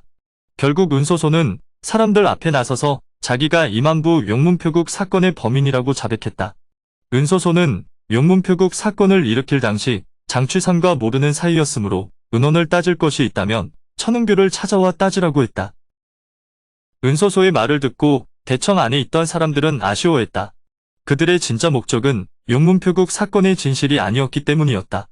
그들은 용문표국 사건을 명분삼아 무당파를 압박해서 도룡도를 가지고 있는 사손의 행방을 알고 싶었는데 은소소가 이렇게 나오니 더는 무당파를 물고 늘어지기 힘들어졌기 때문에 아쉬워했다. 은소소는 장산봉 앞에 무릎 꿇고 유대함을 만나 10년 전 사건의 진실을 밝히고 죄를 청하겠다고 말하고는 유대함이 있는 방으로 걸어 들어갔다. 은소소의 말을 듣고 송원교를 뺀 나머지 형제들이 모두 은소소를 따라 유대함이 있는 방으로 갔다. 장취산을 통해 은소소에 대해 들어 알고 있던 유대함은 그동안 은소소를 기다렸지만 은소소는 무당산에 도착한 이후 단 한 번도 유대함의 방을 찾지 않았다. 은소소는 무릎 꿇고 앉아 유대함에게 그동안 진실을 말하는 게 무서워서 오지 못했다고 말했다. 유대함이 그런 은소소에게 말했다. 다섯째 제수씨, 나한테 이 몇 마디만 들려주시오. 첫째, 당신 총표두님께서 직접 화물 호송대를 지휘하실 것. 둘째, 이곳 임안부에서 호북성 양양부까지 밤낮을 쉬지 않고 달려 열흘 이내에 목적지에 도착하실 것. 셋째, 만약 호송 도중 기한이나 화물의 반푼이라도 차질이 생길 경우 총표두님 자신의 생명을 부지할 수 없는 것은 물론 당신네 용문표국 일가족은 말할 것도 없고 하다못해 개나 닭 한 마리까지도 살려두지 않을 겁니다. 은소소는 유대함에게 그때 용문표국의 의뢰한 사람이 자기가 맞다고 말했고 유대함은 그런 은소소에게 감사 인사를 했다. 그런데 은소소가 단도를 유대함 손에 쥐어주며 자기 팔 한쪽을 잘라달라고 부탁했다. 유대함이 독에 당하던 그날 전단강 어두운 선실 안에 숨어서 문수침으로 유대함을 공격한 사람이 바로 자기였다고 고백했다. 그 방에 있던 모든 사람들이 대경실색했다. 그리고 손바닥에 감춘 칠성정으로 독상을 입히고 도룡도를 빼앗은 사람은 은소소의 친오라버니 은야왕이었다고 했다. 해독약이 오라버니 수중에 있어 그분 모르게 당신을 보내드리려던 저로서는 어떻게 해독시킬 방법이 없었다고 눈물을 흘리며 자기를 벌해달라고 했다. 뒤에서 듣고 있던 장취산이 그동안 어떻게 자기를 깜짝같이 속였냐며 소리쳤다. 은소소는 버림받을까 두려워서 말하지 못했다고 눈물을 흘렸다. 유대함은 가만히 은소소를 쳐다보다 고개를 내저으며 이미 지난 일이라고 했다. 장취산이 무사히 살아 돌아온 것만으로 다행이라고 하며 이미 지난 일로 부부간의 정을 갈라놓을 수 없다며 용서했다. 그 말을 듣고 은소소는 눈물을 흘리며 일어나 들고 있던 단도를 장취산에게 넘겨주며 자기를 죽여달라고 했다. 장취사는 단도를 받아들고 은소소의 가슴을 찌르려고 했지만 은소소와 지낸 10년의 세월이 주마등처럼 스쳐가니 차마 손을 뻗을 수 없었다. 너무나 괴로웠던 장취사는 갑자기 괴성을 지르더니 방을 뛰쳐나갔다. 은소소를 비롯해서 다른 형제들도 장취산이 무슨 짓을 저지를까 두려워 그 뒤를 쫓아갔다. 장취사는 대청으로 달려가 스승인 장산봉 앞에 무릎 꿇고 앉아 하염없이 울었다. 그러면서 장산봉에게 3번 절하고 울음 섞인 목소리로 청할 것이 있다고 했다. 사연은 몰라도 아끼는 애제자가 슬피 울며 청하니 장산봉은 반드시 들어주겠으니 말하라고 했다. 그러자 장취사는 자기 어린 아들이 납치되었는데 스승께서 찾아서 성년이 될 때까지 키워달라고 했다. 그러고는 일어나 대청중앙으로 걸어갔다. 장취사는 모두를 둘러보며 이번 일에 관한 모든 의논은 나 하나로 끝내자고 말하고는 들고 있던 칼로 자기 목을 그어버렸다. 장취사는 자기가 자결하려고 하면 스승과 사형들이 제지할 것을 생각해 일부러 손님들 사이로 걸어왔던 것이다. 순식간에 일어난 일에 놀라 장산봉과 무당치렵이 한꺼번에 장취산이 있는 곳으로 날아갔다. 그 풍압에 주변에 있던 수많은 사람들이 날아가 벽에 처박히고 말았다. 그때 대청 출입구 기다란 창문 밖에서 아빠를 외치는 어린아이 목소리가 들렸다. 두 번째 소리가 들릴 때는 누군가 입을 틀어막고 있는 것 같은 느낌이 들었다. 모두가 정신이 없어 몰랐지만 장산봉만은 이를 놓치지 않고 몸을 날려 소리가 나는 곳으로 갔다. 그곳에는 몽골군 병사의 옷차림새를 한 사내가 어린아이의 입을 틀어막고 있었다. 아이는 벗어나려고 발버둥 치는 것이 보였다. 장산봉을 본 몽골군 병사가 달아나려고 경공을 사용하는데 이상하게 발이 떨어지지 않았다. 언제 왔는지 벌써 장산봉의 한 손이 자기 어깨를 가볍게 잡고 있었다. 하지만 이 가벼운 몸동작이 몽골군 병사에게는 천근의 바위가 누르는 듯한 압박으로 느껴졌다. 장산봉이 아이를 풀어주라고 하니 몽골군 병사는 어쩔 수 없이 장무기를 놔줬다. 장취산의 죽음으로 슬픔에 잠겨있던 은소소는 아빠를 외치며 대청 안으로 달려들어오는 장무기를 보자 기쁨이 샘솟았다. 세상이 무너져 내리는 슬픔 속에 온 세상이 자기 품 안으로 달려드는 기쁨이 함께했다. 장무기는 은소소 품에 안겨 울면서 누가 아빠를 죽였냐고 물었다. 은소소는 여기 있는 모든 사람이 아빠를 죽였다고 장무기에게 말해줬다. 장무기가 눈을 치켜뜨고 천천히 좌우를 훑어봤다. 대청 안에 있던 사람들은 어린 장무기의 눈을 모두 피했다. 은소소는 장무기에게 지금은 복수할 수 없으니 나중에 강해져서 저 사람들 모두를 죽이라고 했다. 그러자 그 안에 있던 사람들 모두 등골이 오싹해지는 느낌을 받았다. 은소소는 세상 일이 참 부질없다며 허공을 보고 혼잣말을 했다. 그러고는 공문대사를 불러 금모사왕 사손의 행방을 가르쳐 주겠다고 했다. 충격이 가시지 않은 대청 안에 다시 한번 긴장감이 흘렀다. 사람들의 시선이 모두 은소소에게 쏠렸다. 공문대사는 진작 협조했으면 장취산이 죽지 않아도 됐을 텐데 지금이라도 현명한 선택을 했다고 자기 나름대로 은소소를 추켜 세웠다. 은소소가 공문대사의 귀에 대고 뭐라고 말했다. 그러나 공문대사는 뭐라고 했냐며 잘 들리지 않는다고 다시 말해달라고 했다. 그러자 은소소는 조금 더 큰 소리로 금모사왕 사손은 하고는 또다시 조그마한 소리로 뭐라고 하고는 다시 금모사왕 사손은 거기 있으니 가서 도룡도를 찾으라고 했다. 사람들의 시선이 이번에는 일제히 공문대사에게 쏠렸지만 공문대사는 어리둥절한 표정으로 자기는 아무 소리도 듣지 못했다고 했다. 은소소는 장무기를 꼭 껴안으며 귓속말을 했다. 무기야 어른이 되거든 여자를 믿지 마라. 특히나 예쁜 여자일수록 더 조심해야 한다고 말하고는 옆으로 스르륵 쓰러졌다. 쓰러진 은소소의 가슴에는 이미 칼이 박혀 있었다. 장무기는 은소소를 소리쳐 불렀다. 황급히 장산봉이 달려왔지만 이미 늦은 뒤였다. 대청 안에 있던 사람들은 모두 당황했다. 소림사 승려들은 앞으로 더 이상 이번 일에 관해 묻지 않겠다고 말하고는 황급히 자리를 떠났다. 남아있던 사람들도 모두 황급히 자리를 떠나니 조금 전까지 수많은 사람들로 가득했던 대청 안에는 무당파 사람들만 남았다. 그때 장무기도 쓰러졌다. 장산봉이 장무기를 살펴보니 온몸이 얼음같이 차가웠다. 장무기의 몸을 살피다 등을 보니 초록빛 5손가락 자국이 선명하게 찍혀 있었다. 그 손바닥 자국만은 화상을 입은 것처럼 뜨거웠는데 그 주변은 얼음처럼 차가웠다. 장산봉이 황급히 몽골군 병사를 찾아보라 했지만 이미 그자는 혼란을 틈타서 도망치고 난 뒤였다. 장산봉은 장무기의 상처를 보며 30년 전 백선도인이 죽은 뒤 실존된 것으로 알려진 혁명신장이 어떻게 이 어린 것을 다치게 했냐며 탄식했다. 오늘의 영상은 여기까지입니다. 영상이 도움이 되셨다면 구독과 좋아요, 알람 설정 부탁드립니다. 시청해주셔서 감사합니다.